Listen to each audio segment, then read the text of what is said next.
ಯಾಕೆ ಬರ್ತೀರಾ ನೀವೆಲ್ಲ ಕಾಂಪಿಟೇಷನ್ ಅಲ್ಲಿ ಹಾಡೋಕೆ? ನಾವು ಸಂತೋಷವಾಗಿರ್ಬೇಕು ಅನ್ಕೋತೆ. ನನಗೆ ಅಳುಗೆ ಬರ್ತಾ ಇದೆ, ನಾನು ಏನ್ ಮಾಡೋದಮ್ಮ?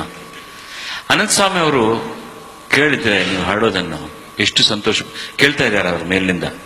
ನಾನು ಯಾಕೆ ಇಷ್ಟು ಅರ್ಲಿಯಾಗಿ ಸ್ವರ್ಗಕ್ಕೆ ಬಂದಿದ್ದೀನಂತ ತುಂಬಾ ಕಷ್ಟಪಡ್ತಾ ಇದ್ದಾರೆ ಅವರು. ನನ್ನ ಹಾಡನ್ನು ಇಷ್ಟು ಒಳ್ಳೆ ಗಾಯನ ಮಾಡ್ತಾ ಇದ್ದಾಳೆ ಚಿಕ್ಕ ಹುಡುಗಿ, ನಾನಲ್ಲಿ ಪಕ್ಕದಲ್ಲಿ ನಿಂತ್ಕೊಂಡು ಅವ್ರಿಗೆ ಒಂದು ಮುತ್ತನ್ನು ಕೊಟ್ಟು ಆಶೀರ್ವಾದ ಕೊಡ್ಬೇಕಲ್ಲ ಅಂತ ಅವ್ರ ಆತ್ಮ ಕಷ್ಟಪಡ್ತಾ ಇದೆ. ಅದು ಮಾತ್ರನೇ ಇಲ್ಲ, ಇವಳು ಹಾಡುವಾಗ ಆದಿತ್ಯ ಅವನಿಗೆ ಈ ಹಾಡೆಲ್ಲ ಗೊತ್ತಾಗಿರ್ಬೋದು, ಬ್ಯಾಕ್ ಗ್ರೌಂಡ್ ಎಲ್ಲ ಕೂಡ ಅಂಗೀಕ ಮಾಡ್ತಾರೆ, ಕರೆಕ್ಟ್ ಆಗಿ ರಿದಮ್ ಕಟ್ ಮಾಡೋದು, ಅವ್ರ ಫ್ಲೂಟ್ ಎಲ್ಲ ಬಾರಿಸುವಾಗ ಆ ನೋಟ್ಸ್ ಎಲ್ಲ ಕೈ ತೋರಿಸೋದು. ಏನಿದು? And the most enjoying group is those 3 people.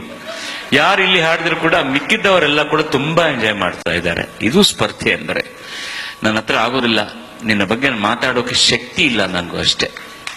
ಏನಮ್ಮ ತಾನ್ಪುರ ಇದೆ ನಿನ್ನ ಇಲ್ಲಿ ಕಂಠದಲ್ಲೇ ತಾನ್ಪುರ ಇದೆ, ಶರೀರವೆಲ್ಲ ತಾನ್ಪುರ ಆಗಿದೆ, ಅಷ್ಟು ಶ್ರುತಿ ಶುಭ್ರವಾಗಿ ಹಾಡ್ತಾ ಇದೀಯ ನೀನು.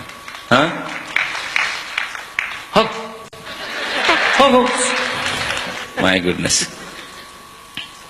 ಹೇಮಂತ್, ಅಕಾಡೆಮಿಕ್ ಆಗಿ ನೀವು ಶಾಲೆಯಲ್ಲಿ ಓದುವಾಗ ಆವಾಗಲೇ ನಿಮಗೆ ಮ್ಯೂಸಿಷಿಯನ್ ಆಗ್ಬೇಕಂತ ಒಂದು ಕನಸು ಇತ್ತ?